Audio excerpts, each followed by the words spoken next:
Oh hey, didn't see you there. My name's Truman. I'm a proud member of the MPSH KEYA ROV team. These are my colleagues, John and Shane. In the next 15 minutes, you'll be submerged into the world of underwater robotics. This is the KEYA SOUL. Our ROV is built with functionality in mind. Our PVC frame allows us to keep the ROV compact and lightweight, while still letting us attach all necessary tools and components. As a secondary goal, the design of the KEYA SOUL is very minimalist and sleek. Cables are managed appropriately and excess material has been removed. She's a looker. The frame of the ROV is open, which allows us to access all components easily and perform any necessary maintenance. In addition to this, our camera is mounted in a position that allows us to easily remove it and maintain it.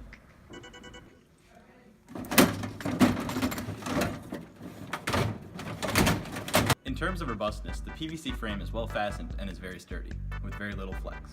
All components are mounted very securely, and our tether is attached and bundled in such a way as to not cause strain on any wires. All solder joints have been covered in heat shrink material to ensure a waterproof system. We've also used metal bars to mount several items, and our propeller shrouds are made of hard ABS plastic.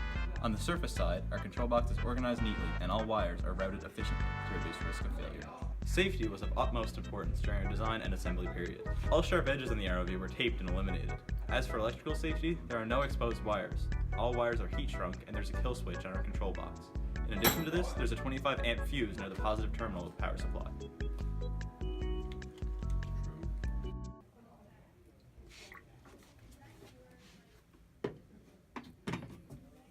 As for waterproofing, all of our electrical systems are insulated with heat shrink and electrical tape to prevent short circuits. We already use a waterproof camera. For propulsion, we use modified bilge pump motors that were already waterproof. She's dry. Our vehicle has real-world applications in the oil and gas sectors. We are able to remove and replace wellhead covers, insert and remove hot stabs, and even feed an anchor line through an opening. These tasks are all common uses for ROV technology in the oil and gas industry. The KEYA SOUL is ready for service in this domain.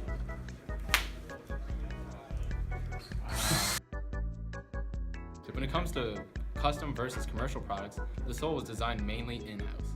Our only commercial components are our camera and our motors. We chose a prefab commercial underwater camera due to reliability issues we experienced while trying to build our own cameras. This camera gives us one heck of a field of view, in addition to clear underwater footage. Our motors are also prefab due to lack of resources needed to build our own. As for our new versus reused, the bulk of our ROV is reused components.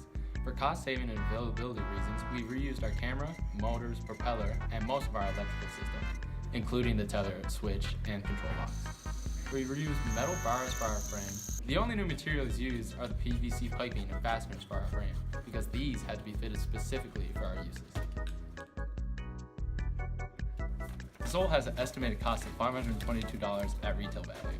This is well under our budget of $750, especially considering that the bulk of this cost lies in reused parts.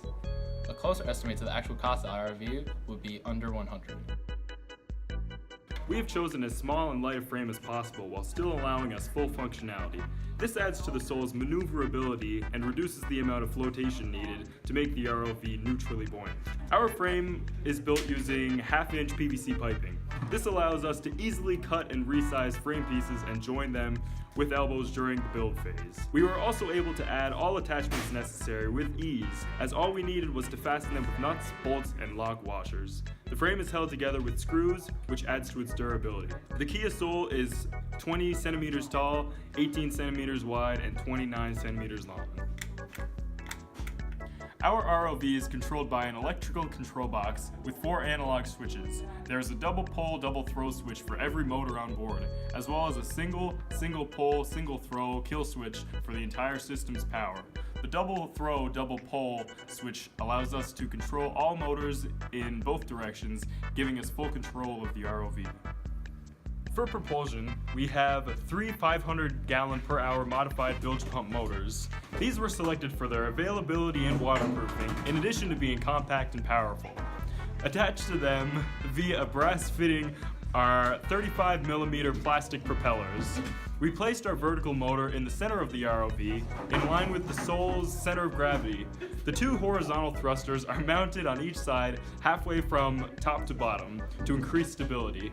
These motors are powered by a 15 amp, 12 volt DC power supply at the surface.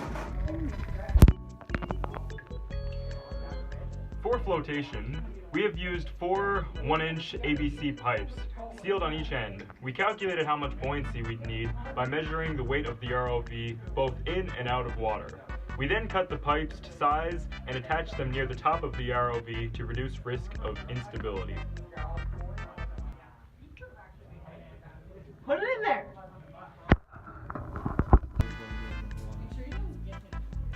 Our tether consists of 3 pairs of 18-gauge wire, with each pair transporting power to the motor. There is also a camera wire which transports both power and data between the surface controls of the ROV. The total length of the tether is just under 12 feet. This, although somewhat prohibitive, serves our purposes just fine. For tether management, we secured the cables to the camera mount near the top of the end of the ROV with zip ties and electrical tape. This helps to reduce strain on our solder joints, improving the ROV's maneuverability. For our camera, we have chosen a Specto 620 WP camera. This commercial camera is very good quality and was already waterproof. The downside is the camera is just under $300. It takes up a significant part of our budget. The camera is powered by a 120 volt AC to 12 volt DC adapter.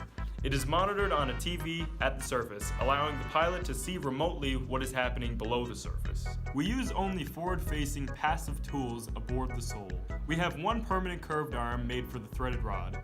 This is useful for most purposes. For more specialized tools, we use a modular system where we are able to easily attach and remove different tools during the run. Our 2 module tools are a 45-degree angled hook for inserting hot stabs and a longer 20-centimeter straight rod for threading anchor lines. These passive tools allow us to complete most oil and gas missions required. Their simplicity leaves little room for unexpected failure or inconsistency. Stop! Something that is very important when operating under the restrictions in industry. At this time, we'd like to thank our sponsors, Mate, Mullen, Newfoundland and Labrador, and NPSH. Thanks for watching.